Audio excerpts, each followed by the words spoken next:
Allahu Rabbi. Sampai bila Ustaz? Selama-lamanya. Allahu Akbar. Dalam syurga tidak ada lagi yang namanya ibadah. Apa?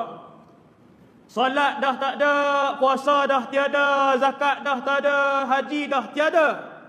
Allahu Akbar.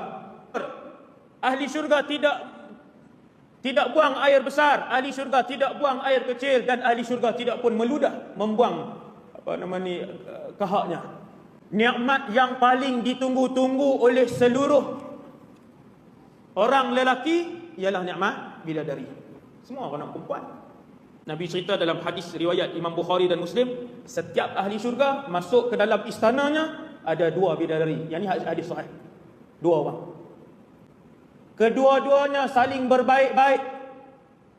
Sesiapa yang ahli syurga, maka dia akan didoakan oleh bidadarinya. Ni sejak kita hidup ni. Ya Allah, mudahkanlah urusan suamiku.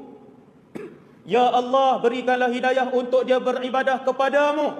Dan ketika mana isteri yang jahat di atas muka bumi menyakiti suaminya, mengingkari suaminya, berlawan dengan suaminya, kata Nabi dalam hadis yang sahih, isterinya di dalam istana sana, di dalam syurga, akan menjerkah isteri di atas dunia itu, wahai wanita, celakalah kamu berbuat kasar dengan suamiku. Tengok tuan, bakal isteri di sana. Maka bidadari kesemuanya tidak ada ibu dan ayah. Mereka manusia seperti kita. 100% manusia seperti kita. Senyum seperti kita. Berjalan seperti kita. Dan persamaan di antara kita dengan bidadari ialah kedua-duanya. Yang suami tadi tampan, yang isteri tadi cantik, mereka hidup selama-lamanya, mereka tidak mengeluarkan peluh pun di dalam syurga.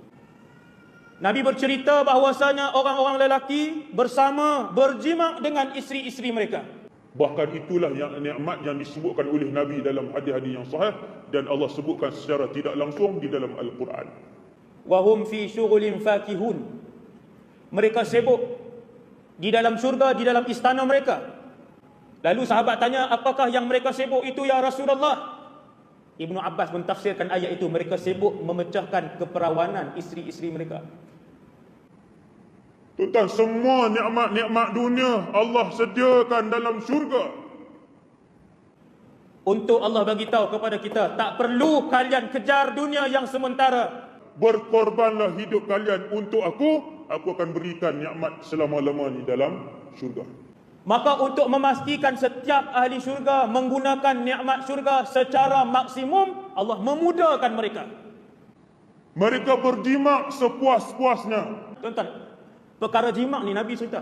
Sehingga kan sahabat tanya, ya Rasulullah, mampukah mereka berjima dengan isteri-isteri bidadari mereka dalam syurga sebanyak itu? Nabi kata ya, kerana setiap orang lelaki diberikan kekuatan 100 orang lelaki.